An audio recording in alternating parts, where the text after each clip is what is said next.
तो आपके सामने एक बार ग्राफ दिया गया है। इस बार ग्राफ को किस तरह से पढ़ा जाना चाहिए ताकि आपके 100 आउट ऑफ 100 मार्क्स कंटेंट के अंदर आपको पीटी का एआई और ह्यूमन एवेल्युएशन दोनों मिलकर दे। तो मैं एक एग्जांपल के साथ आपको पहले इसको स्टडी करके रीड करके बताता हूं, उसके बाद आप लोग इसको देखेगा कि क्या स्ट्रक्चर हम फॉलो करें जिससे हमारा इमेज को पढ़ना एबीसी की तरह आसान हो जाए। तो चलिए मैं बिना टाइम वेस्ट करे आपके सामने स्पीक करता हूँ इस चीज को। The given bar graph shows the percentage of traveller using different mode of transport in a European city from 1960 to 2000. Overall, it compares the use of bus, car, bike, and foot as a different mode of transports among people. It is clearly seen from the bar graph that the use of car increased sharply throughout the period, while the use of bike decreased dramatically throughout the period. There was a great fluctuation in the use of bus as a mode of transport during the period, while the use of foot as a mode of transport it decreased sharply throughout the period. To conclude, it is clearly seen from the bar graph that the interest of the people has been shifted from different mode of transports. तो ये मैंने एक तरह से आपको read करके बताया है जो आप 40 सेकंड्स के अंदर बता सकते हैं।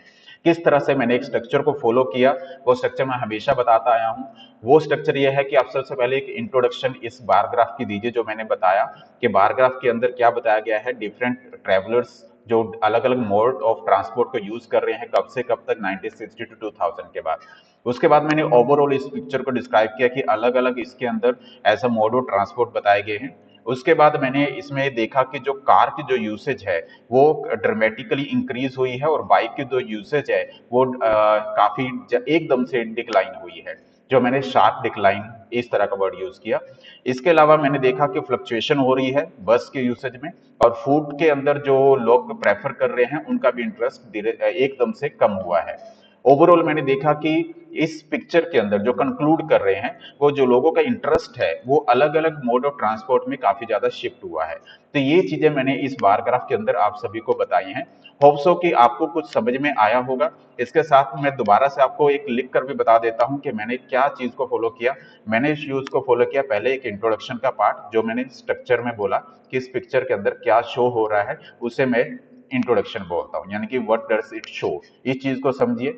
सेकेंडली, आप इस पिक्चर का ओवरऑल व्यू एक देखिए कि इस ओवरऑल इसमें क्या क्या चीजें दिखाई गई हैं, एज ए जनरल सेंटेंस आप इसमें बनाइए। उसके बाद आप इसमें मेन पॉइंट्स को पहले कवर कर लीजिए, और मेन पॉइंट जैसे मैंने कार का जो यूसेज था उसको पहले कवर किया, और उसके साथ ही मैंने बाइक को भी एक्सप्लेन कर दिया। दोनों के बीच में मैंने एक कनेक्टर लगा दिया, वो कनेक्टर वाइज था क्योंकि अपोजिट इंफॉर्मेशन को शो कर रहे थे। इसके बाद मैंने कुछ स्पॉटिंग डिटेल को एक्सप्लेन करते हुए जैसे बस और फुट ये रह गया था इसको एक्सप्लेन किया, और उसके बाद मैंने इसको कंक्लूड कर दिया क्योंकि 40 सेकंड्स के अंदर मुझे फिनिश भी करना था। अगर आप इस स्ट्रक्चर को फॉलो करें और स्ट्रक्चर की प्रैक्टिस करें तो आपका कोई भी पर्सन, चाहे वो ह्यूमन एवेल्युएशन के साथ बात हो या एआई की बात हो, ताकि कॉन्टेक्ट में तो मार्क्स नहीं करने वाले। हाँ, speaking comes by speaking, pronunciation और फ्लुएंसी आपकी प्रैक्टिस का एक मैटर रहता है।